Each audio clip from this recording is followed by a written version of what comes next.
Assalamualaikum warahmatullahi wabarakatuh. Halo teman-teman, selamat datang di channel kami. Di sini, kami akan membawakan sebuah kisah cinta yang penuh haru, perjuangan, dan pengorbanan yang tak terbayangkan. Kisah ini mengangkat perjuangan seorang TKW di Arab Saudi, Nuraini, yang menemukan cinta sejatinya pada majikannya, Fahad. Namun, cinta mereka tidaklah mudah. Perbedaan status, tekanan keluarga, dan tantangan hidup memaksa mereka untuk menghadapi berbagai rintangan yang sulit. Akankah cinta mereka bertahan, atau takdir memisahkan mereka selamanya? Simak kisah ini hingga akhir, teman-teman. Jangan lupa untuk like, komen, dan subscribe agar kalian tidak ketinggalan cerita-cerita inspiratif lainnya. Siapkan tisu, karena kisah ini akan membawa kalian dalam emosi yang mendalam. Yuk, kita mulai. Hujan turun deras di kampung kecil itu, seperti mencoba menutupi tangis seorang ibu yang melepas kepergian putrinya, Nuraini. Di depan pintu rumah berdinding bambu, Nuraini memeluk ibunya erat-erat. Hatinya berat, tapi ia tahu tak ada pilihan lain. Ayahnya telah lama meninggal, utang keluarga semakin menumpuk, dan dua adiknya masih sekolah. Dengan menahan gemuruh di dada, Nuraini berjanji kepada ibunya, "Bu, tunggu saya pulang. Saya akan membawa uang untuk melunasi semua ini." Namun di balik keyakinannya, ada ketakutan besar. Negeri Arab Saudi bukanlah tempat yang ia kenal. Perjalanan menuju Jakarta adalah pengalaman pertama Nuraini meninggalkan desanya. Kereta yang penuh sesak dengan pekerja lainnya dipenuhi obrolan tentang harapan dan ketakutan. Sebagian berbagi cerita indah, tetapi ada juga yang menakut-nakuti. "Hati-hati, Nur, banyak yang tidak pulang dalam keadaan baik," bisik Lilis, teman seperjalanan. Nuraini mencoba menguatkan hati, tapi bayangan tentang cerita-cerita kelam itu terus menghantui pikirannya sepanjang perjalanan. Di bandara, Nuraini bertemu agen tenaga kerja yang menyerahkan paspornya. Wajah Nuraini berubah pucat ketika mendengar bahasa Arab yang tak ia mengerti dari petugas di loket imigrasi. Apakah ini keputusan yang benar? Pikirnya. Namun, ia terus berjalan, memegang erat tas kecil berisi pakaian dan doa ibunya yang terlipat rapi di dalamnya. Dalam hati, ia berharap majikannya kelak adalah orang baik, meski ia sadar bahwa ia hanyalah seorang pekerja rendahan di negeri orang. Setibanya di Riyadh, udara panas menusuk kulitnya. Nuraini melangkah keluar dari bandara dengan hati yang semakin gelisah. Ia dijemput oleh seorang pria tua yang bekerja untuk keluarga Al Maktoum.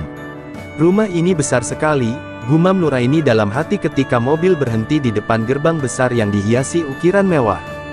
Namun, kemegahan itu tak memberi kenyamanan baginya. Di balik pintu besar rumah itu, ia tahu, ada dunia yang sama sekali berbeda dari kehidupannya. Hari pertama bekerja, Nuraini langsung dihadapkan pada tugas berat. Ia harus membersihkan rumah yang terasa seperti istana, dengan lantai marmer yang dingin dan perabotan mahal. Setiap langkahnya diawasi oleh kepala pembantu rumah tangga, Fatimah, seorang wanita tegas yang tak segan memarahi jika pekerjaannya tidak sempurna. "Nuraini, kamu pikir ini rumahmu sendiri? Kerjakan dengan benar," bentaknya saat Nuraini menjatuhkan vas bunga.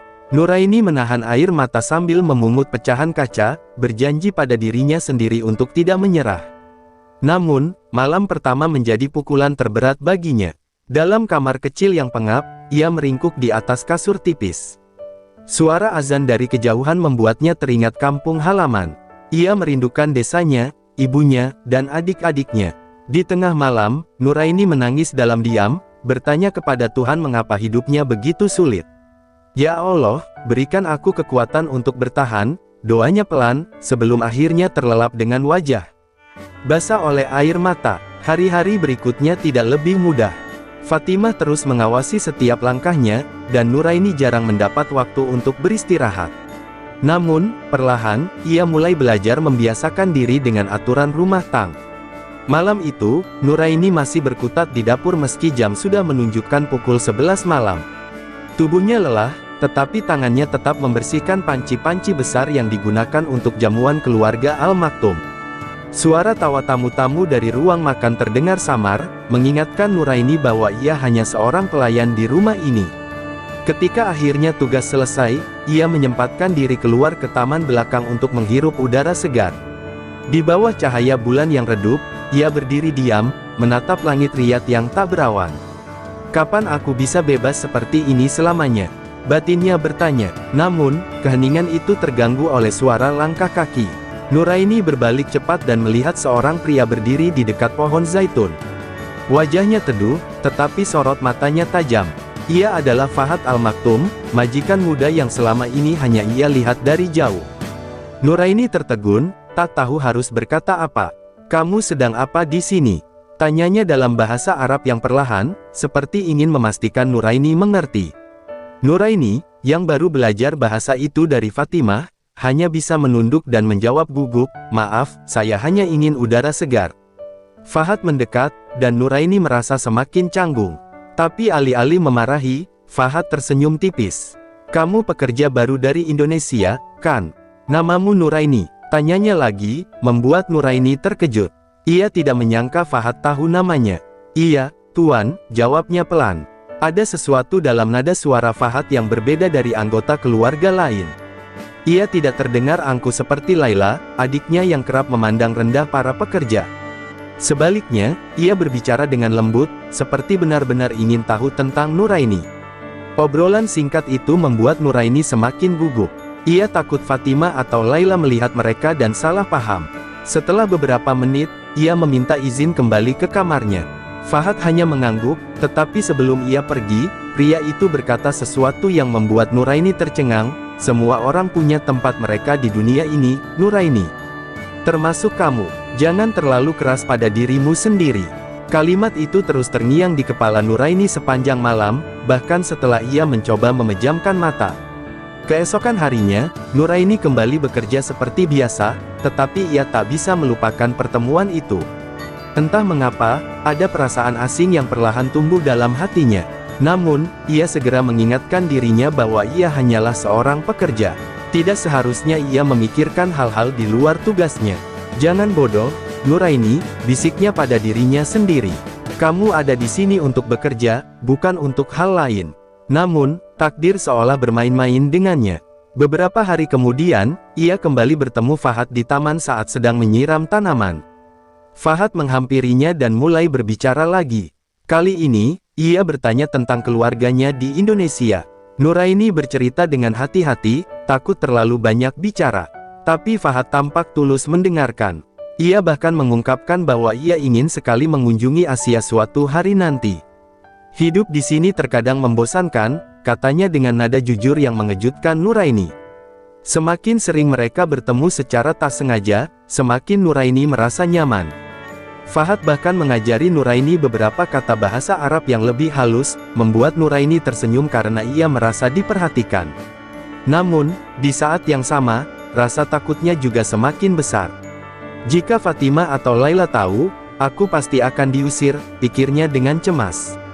Tapi Fahad tampaknya tidak peduli. Ia bahkan sengaja meluangkan waktu untuk datang ke taman setiap malam. Perlahan, kehadiran Fahad menjadi sesuatu yang dinanti Nuraini. Di tengah kehidupan yang keras sebagai pekerja, pertemuan-pertemuan kecil mereka adalah pelipur lara. Namun, ia sadar betul, hubungan ini tidak boleh dibiarkan berkembang. Hatinya mulai bermain-main dengan rasa yang tidak seharusnya, tetapi ia tahu, batas itu ada di depan matanya, dan ia tidak boleh melewatinya. "Ya Allah, kuatkan aku," doanya di malam yang semakin terasa panjang. Malam itu, angin riat bertiup sejuk, tetapi hati Nuraini bergemuruh. Setelah beberapa kali bertemu Fahad di taman, ia mulai merasa bahwa kehidupannya yang suram sedikit demi sedikit berubah. Ada rasa hangat yang menyelimuti ketika Fahad menyapanya dengan senyuman, atau ketika ia mengajarkan kata-kata baru dalam bahasa Arab. Namun, di balik kebahagiaan kecil itu, ia tahu betul bahwa ia sedang berjalan di atas jalan yang penuh duri. "Apa yang aku lakukan? Aku hanya pembantu. Bagaimana bisa aku terlalu dekat dengan seorang majikan seperti dia?" pikirnya, berusaha menyangkal gejolak yang mulai tumbuh di hatinya. Fahad, di sisi lain, juga merasakan hal yang serupa. Malam-malamnya bersama Nuraini, meski hanya berbicara di taman dalam waktu yang singkat, menjadi momen yang ia nanti-nantikan. Ia merasa ada ketulusan dalam diri Nuraini, sesuatu yang jarang ia temukan di lingkaran sosialnya yang penuh kepalsuan. Suatu malam, ia berkata kepada Nuraini, "Kamu tahu, aku merasa bebas setiap kali berbicara denganmu. Tidak ada yang mengharapkan sesuatu dariku. Kamu hanya kamu. Kata-kata itu membuat Nuraini terpaku, tetapi ia hanya tersenyum kecil, mencoba menyembunyikan rasa haru yang meluap. Namun, hubungan mereka mulai mencuri perhatian. Suatu malam, ketika Fahad menemui Nuraini di taman, Laila, adik Fahad, melihat mereka dari balik jendela. Wajahnya memerah, bukan karena marah, tetapi karena rasa jijik. Baginya, kedekatan seorang Al-Maktum dengan pembantu hanyalah sebuah penghinaan terhadap keluarga mereka. Keesokan harinya, Laila mendatangi Nuraini di dapur dengan tatapan penuh kebencian. "Jaga jarakmu dari kakakku," katanya dengan dingin. "Jangan pikir karena dia baik padamu, kamu bisa melupakan tempatmu." Nuraini hanya menunduk, tak berani membalas sepatah kata pun. Hatinya hancur, tetapi ia tahu Laila benar. Setelah teguran dari Laila, Nuraini mulai menjaga jarak dari Fahad. Ia sengaja menghindari taman setiap malam, mengganti tugas-tugasnya agar tidak bertemu Fahad di rumah. Namun, Fahad menyadari perubahan itu. Ia menunggu Nuraini di taman beberapa kali, tetapi Nuraini tidak pernah muncul. Rasa frustrasi menguasainya. Ia merasa ada tembok yang tiba-tiba dibangun di antara mereka, dan ia tidak tahu alasannya. Akhirnya, Fahad memutuskan untuk menemui Nuraini di dapur, meskipun ia tahu itu berisiko. Ketika mereka bertemu di dapur malam itu, Fahad menatap Nuraini dengan penuh pertanyaan. "Kenapa kamu menjauh dariku?" tanyanya dengan nada kecewa. Nuraini mencoba menghindari tatapannya, tetapi air matanya mulai mengalir. "Saya tidak ingin masalah, Tuan. Saya tahu tempat saya," jawabnya dengan suara gemetar. Fahad merasa hatinya diremas. "Nuraini, aku tidak peduli dengan perbedaan itu. Aku hanya ingin kamu jujur. Apa kamu merasa sama sepertiku?" Suasana menjadi hening. Nuraini ingin berkata jujur, tetapi ketakutan akan konsekuensi membungkam mulutnya. Meski demikian, malam itu adalah titik balik. Nuraini akhirnya mengakui kepada dirinya sendiri bahwa ia memang mulai mencintai Fahad. Perasaan itu seperti duri dalam daging, menyakitkan, tetapi tak bisa dihilangkan. Ia tahu bahwa cinta mereka adalah sesuatu yang mustahil, tetapi hati kecilnya terus memanggil nama Fahad. Sementara itu, Fahad mulai menyadari bahwa perasaannya kepada Nuraini tidak bisa lagi diabaikan. Bagi Fahad, Nuraini adalah oasis di tengah kehidupan yang kering dan penuh tekanan. Kedekatan mereka pun menjadi semakin sulit disembunyikan. Laila terus memperhatikan gerak-gerik mereka, sementara Fatimah, yang selama ini hanya fokus pada pekerjaan rumah tangga, mulai curiga. Di sisi lain, keluarga Fahad mulai mendesaknya untuk menikah dengan Yasmin, seorang wanita dari keluarga terpandang yang dipilih oleh ayahnya. Fahad, yang merasa terjebak, hanya bisa diam saat keluarganya membicarakan rencana pernikahan itu. Namun, di dalam hatinya, ia tahu bahwa ia tidak mencintai Yasmin.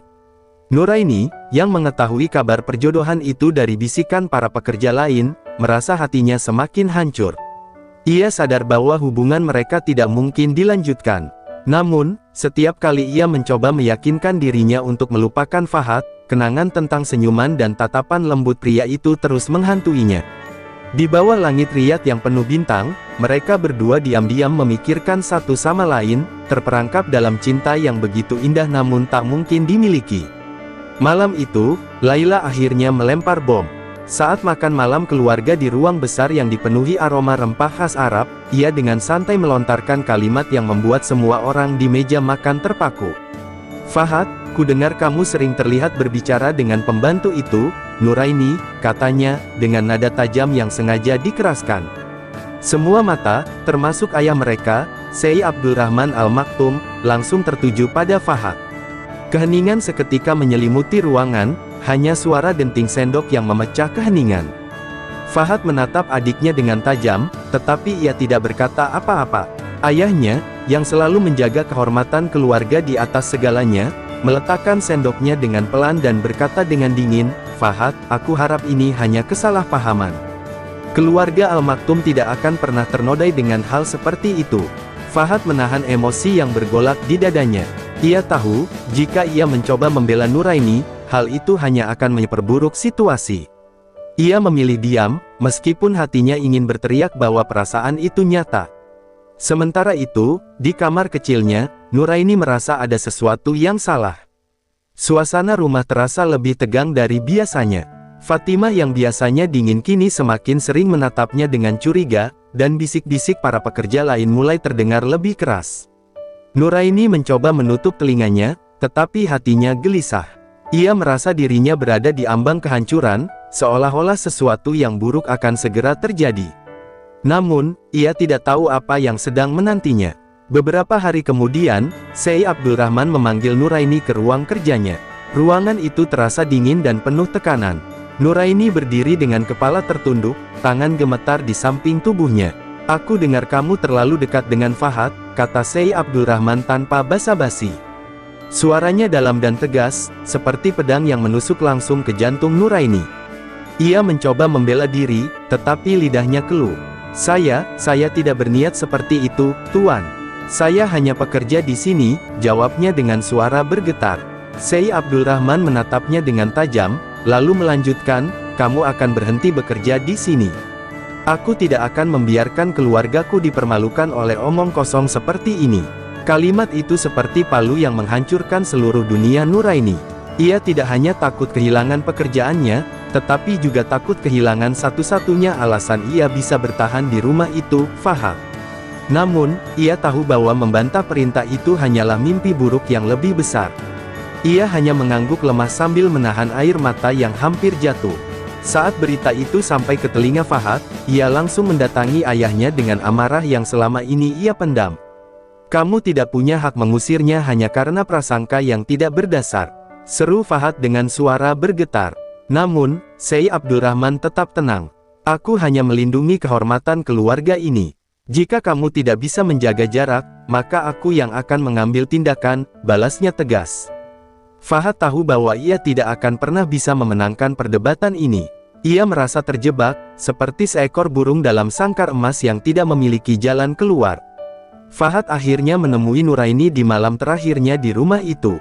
Ia menemukannya di taman, tempat pertama kali mereka bertemu.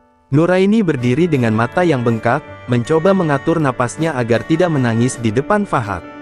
"Maafkan aku," kata Fahad dengan suara serak. "Aku tidak bisa melindungimu." Nuraini menggeleng pelan. "Ini bukan salahmu, Tuan. Kita tahu dari awal bahwa ini tidak mungkin. Aku harus pergi, dan aku harap Tuan akan bahagia." Malam itu, di bawah langit Riyadh yang gelap, mereka berdua berdiri dalam keheningan. Tidak ada kata-kata lagi yang perlu diucapkan. Nuraini menatap Fahad untuk terakhir kalinya, mencoba mengingat setiap detail wajahnya. Dan Fahad, untuk pertama kalinya dalam hidupnya, merasa kehilangan sesuatu yang benar-benar ia cintai. Saat Nuraini melangkah pergi, Fahad hanya bisa berdiri diam, membiarkan angin malam membawa kenangan mereka ke tempat yang jauh, di mana tak ada seorang pun yang bisa menyentuhnya. Fajar mulai menyingsing di Riyadh ketika Nuraini mengemasi barang-barangnya yang sederhana. Hanya ada beberapa potong pakaian dan sebuah foto keluarga yang ia bawa dari kampung halaman. Kamar kecil yang menjadi tempatnya bernaung selama berbulan-bulan kini terasa dingin dan kosong. Sambil merapikan tasnya, ia merasakan sakit yang luar biasa di dadanya. Ia telah menerima kenyataan bahwa hidupnya akan terus berjalan, tetapi meninggalkan tempat ini, meninggalkan Fahad, terasa seperti melepaskan separuh dari jiwanya. Di luar, mobil yang akan mengantarnya ke agen tenaga kerja sudah menunggu. Fatimah berdiri di dekat pintu dengan tangan terlipat, memandang Nuraini dengan tatapan dingin yang sulit diartikan. Namun, Nuraini tidak memedulikannya. Ia menundukkan kepala, menahan air matanya agar tidak jatuh. "Terima kasih atas semuanya," katanya pelan sebelum melangkah keluar. Namun, Fatimah tidak menjawab. Ia hanya menoleh, seperti enggan memberikan sedikit pun simpati kepada gadis yang menurutnya telah melanggar batas. Saat Nuraini menuju pintu depan rumah besar itu, ia tiba-tiba mendengar suara langkah kaki cepat di belakangnya. Ia berhenti, dan ketika ia berbalik, Fahad berdiri di sana, terengah-engah. "Nuraini, tunggu," katanya. Ada nada putus asa dalam suaranya, sesuatu yang membuat Nuraini ingin menangis seketika. Ia ingin melarikan diri, tetapi kakinya terasa berat. Fahad mendekat, dan untuk pertama kalinya, ia melihat air mata di mata pria itu. "Aku tidak ingin kau pergi. Ini tidak adil," katanya, suaranya hampir pecah. Nuraini mencoba tetap kuat. Ia tahu perpisahan ini tak bisa dihindari. Tuan Fahad, saya hanyalah seorang pekerja, jawabnya dengan suara gemetar. Saya tidak seharusnya ada di sini lebih lama lagi. Keluarga Anda, mereka tidak akan pernah menerima saya. Air mata akhirnya jatuh dari pipinya, tetapi ia tetap menunduk, tak ingin menunjukkan kelemahannya kepada pria yang ia cintai. Fahad menggenggam tangannya, mencoba meyakinkan. Aku tidak peduli dengan apa yang mereka pikirkan. Aku hanya ingin kau tetap di sini. Kita bisa melewati ini bersama. Namun, kata-kata Fahad hanya membuat hati Nuraini semakin remuk. Ia tahu bahwa cinta mereka, seindah apapun, hanyalah sebuah mimpi. Realitas mereka terlalu jauh, seperti langit dan bumi yang tak akan pernah bersatu. Maafkan saya, kata Nuraini, melepas genggaman Fahad. Tuan harus melanjutkan hidup tanpa saya. Tolong bahagia, meski tanpa saya. Kata-kata itu adalah yang paling sulit ia ucapkan, tetapi ia tahu itu adalah yang terbaik. Fahad berdiri terpaku, tak mampu berkata apa-apa lagi. Ia merasa seperti seluruh dunianya runtuh. Nuraini berjalan menjauh, langkah-langkahnya semakin berat setiap detiknya. Ketika ia memasuki mobil yang akan membawanya pergi, ia tidak menoleh. Ia tahu, jika ia melihat wajah Fahad sekali lagi, ia tidak akan pernah sanggup meninggalkannya. Dengan mata yang penuh air mata, ia berdoa dalam hati, berharap Tuhan memberikan kekuatan kepada mereka berdua untuk menerima takdir ini. Di dalam rumah, Laila memperhatikan adegan itu dari jendela kamar atas. Senyuman puas terlukis di wajahnya, tetapi di dalam hatinya, ada rasa iri yang tak ia akui. Ia tidak mengerti mengapa seseorang seperti Nuraini, yang dianggapnya tak punya apa-apa, bisa mendapatkan perhatian dan cinta dari kakaknya. Sementara itu, Syekh Abdul Rahman duduk di ruang kerjanya, merasa lega bahwa masalah ini telah selesai. Baginya, kehormatan keluarga adalah segalanya, meski itu berarti harus mengorbankan perasaan anaknya. Mobil yang membawa Nuraini melaju pergi, meninggalkan rumah megah keluarga Al Maktum di belakangnya. Nuraini menatap keluar jendela, membiarkan air matanya mengalir bebas. Ia tahu, hidupnya akan berubah selamanya setelah ini. Ia tidak tahu apa yang menunggunya di depan, tetapi ia berjanji pada dirinya sendiri untuk bertahan. Di bawah langit Riyadh yang kini mulai memudar keemasan, ia berbisik pelan, "Selamat tinggal, Fahad. Semoga Allah menjaga kita." Kepergian Nuraini meninggalkan kehampaan yang begitu mendalam di hati Fahad. Hari-hari berlalu, tetapi bayangan Nuraini tidak pernah meninggalkan pikirannya. Ia mencoba melanjutkan hidup seperti biasa, tetapi setiap sudut rumah itu mengingatkannya pada gadis sederhana yang telah mencuri hatinya. Taman belakang, tempat mereka sering berbincang, kini terasa sunyi. Fahad sering duduk di bangku taman itu, menatap pohon zaitun yang dulu menjadi saksi bisu percakapan mereka. Hatinya dipenuhi pertanyaan, mengapa cinta sesederhana ini begitu sulit untuk diwujudkan? Sementara itu, Nuraini tiba di asrama sementara yang disediakan oleh agen tenaga kerja. Tempat itu kecil, pengap, dan jauh dari kenyamanan rumah Al Maktum, meski di sana ia hanya seorang pembantu. Nuraini berusaha tegar, tetapi malam-malamnya selalu diisi oleh air mata. Ia tidak bisa melupakan tatapan terakhir Fahad saat ia meninggalkannya. Setiap kali ia menutup mata, wajah pria itu muncul dalam pikirannya. "Aku tidak seharusnya berharap," gumamnya, mencoba meyakinkan dirinya bahwa keputusan untuk pergi adalah yang terbaik. Di rumah Al Maktum, tekanan semakin menghimpit Fahad. Syekh Abdul Rahman mulai membicarakan rencana pernikahannya dengan Yasmin. Wanita dari keluarga terpandang itu telah lama dijodohkan dengan Fahad, tetapi Fahad tidak pernah memberikan perhatian pada Yasmin. Kini, ayahnya semakin mendesak. "Kamu sudah cukup membuang waktu, Fahad. Jika kamu ingin membuktikan bahwa kamu adalah bagian dari keluarga ini, pernikahan ini harus terjadi," tegasnya suatu malam. Fahad hanya diam, tidak ingin memulai konflik, tetapi di dalam hatinya, ia merasa seperti terpenjara. Fahad akhirnya menemui Yasmin di sebuah jamuan keluarga. Wanita itu cantik dan anggun, tetapi tatapan matanya dingin, seperti seseorang yang menjalani hidup tanpa gairah. Yasmin, yang sudah mengetahui tentang hubungan Fahad dan Nuraini dari gosip keluarga, berbicara dengan nada sarkastik. "Jadi, ini dia pria yang begitu terpesona oleh pembantu rumah tangga." Menarik sekali. Fahad menatapnya tajam, tetapi ia tidak membalas. Ia merasa Yasmin adalah simbol dari semua tekanan dan ketidakadilan yang menghancurkan hidupnya. Di sisi lain, Nuraini mulai merasakan dampak dari keputusan yang ia ambil. Meski ia mencoba mengalihkan pikirannya dengan bekerja, rasa sakit kehilangan Fahad selalu menghantuinya. Suatu malam, ia menerima surat dari keluarganya di Indonesia. Surat itu penuh dengan harapan mereka agar Nuraini segera pulang, membawa kabar baik tentang kesuksesan dan uang yang cukup untuk memperbaiki kehidupan mereka. Nuraini menatap surat itu dengan air mata. Ia merasa telah gagal, bukan hanya pada dirinya sendiri, tetapi juga pada keluarganya. Namun, takdir kembali mempermainkan mereka. Suatu malam, tanpa diduga, Fahad mengunjungi agen tempat Nuraini tinggal. Ia tahu bahwa keputusannya ini berisiko besar, tetapi hatinya tidak bisa menerima kenyataan bahwa Nuraini pergi begitu saja. Ketika ia melihat Nuraini dari kejauhan, duduk di sebuah sudut ruangan dengan wajah yang tampak lebih kurus dan lelah, ia merasa hatinya remuk. "Aku tidak bisa membiarkan ini berakhir seperti ini," bisiknya pada dirinya sendiri. Ketika Nuraini melihat Fahad berdiri di pintu, ia hampir tidak percaya. Pria itu tampak berbeda, matanya memancarkan kelelahan, tetapi juga tekad yang kuat. Fahad menghampirinya, tanpa peduli tatapan pekerja lain. "Aku ingin kamu pulang bersamaku," katanya tanpa basa-basi. Nuraini menatapnya dengan mata berkaca-kaca. "Tuan Fahad, kita tidak bisa, ini tidak akan berhasil," jawabnya, mencoba menahan rasa bahagia sekaligus ketakutan yang menguasai dirinya. Fahad menggenggam tangan Nuraini dengan erat. "Aku tidak peduli apa kata orang, Nuraini. Aku lelah hidup seperti ini, berpura-pura bahwa semuanya baik-baik saja.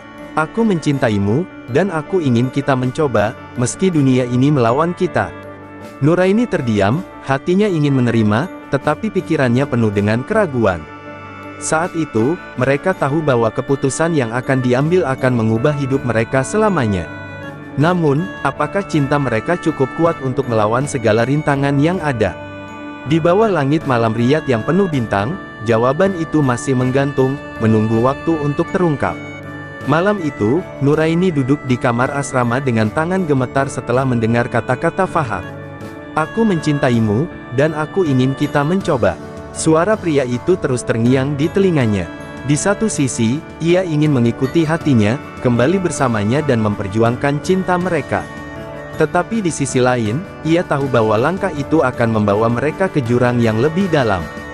Ia menatap Fahad, yang berdiri di depan pintu dengan tatapan penuh harap, dan akhirnya berkata, "Tuan Fahad, saya bukan orang yang pantas untuk Anda." Namun, kalimat itu seperti angin bagi Fahad. "Kau pantas, Nuraini. Kau lebih dari pantas," balasnya, suaranya penuh keyakinan. Meski begitu, Nuraini tetap diam. Ia tahu bahwa keputusan ini bukan hanya tentang mereka berdua. Ada keluarga Fahad, ada nama besar Al Maktoum, dan ada keluarganya di Indonesia yang menggantungkan harapan besar padanya. "Bagaimana jika kita gagal, Fahad? Bagaimana jika dunia benar-benar tidak menerima kita?" tanyanya dengan suara bergetar. Fahad menatapnya dengan tajam, lalu mendekat dan menggenggam kedua tangannya.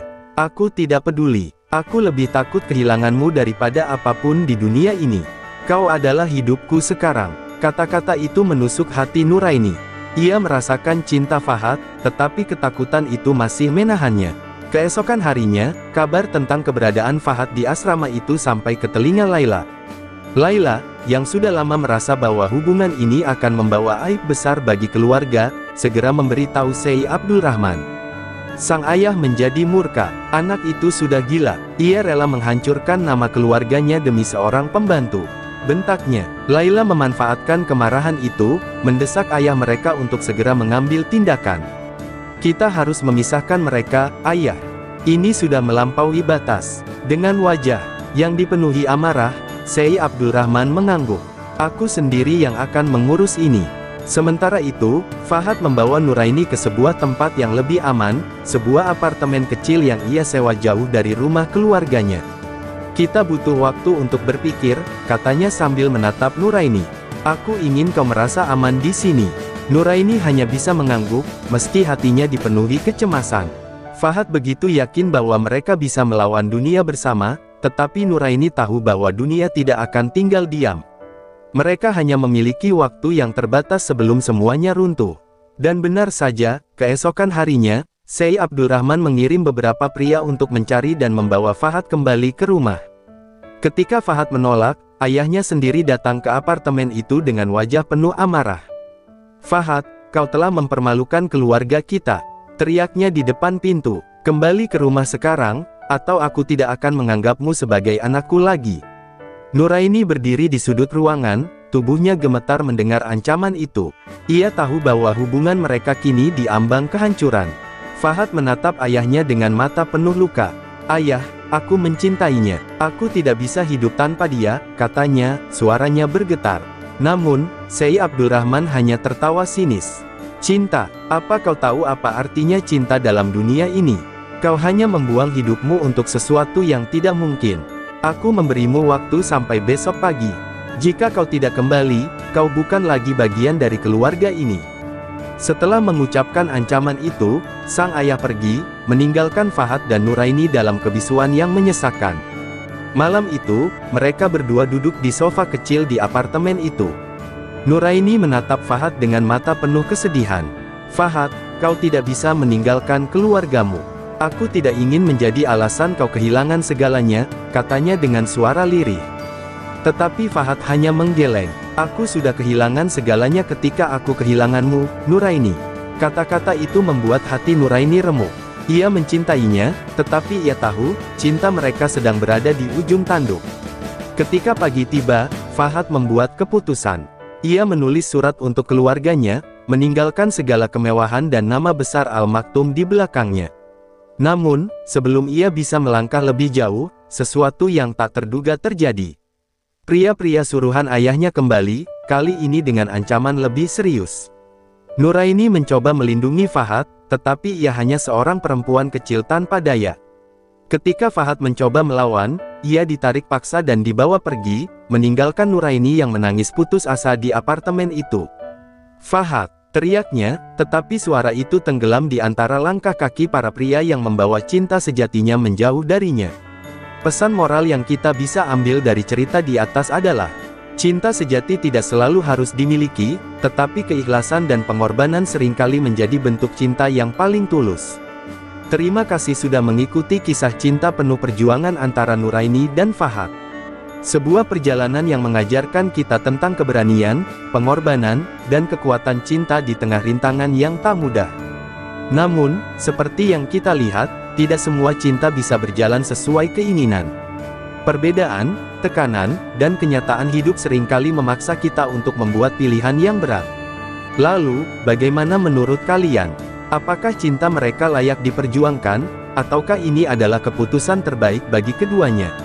Tulis pendapat kalian di kolom komentar, ya. Terima kasih sekali lagi, teman-teman. Sampai jumpa di video berikutnya, insya Allah dengan cerita yang tak kalah menginspirasi. Wassalamualaikum warahmatullahi wabarakatuh.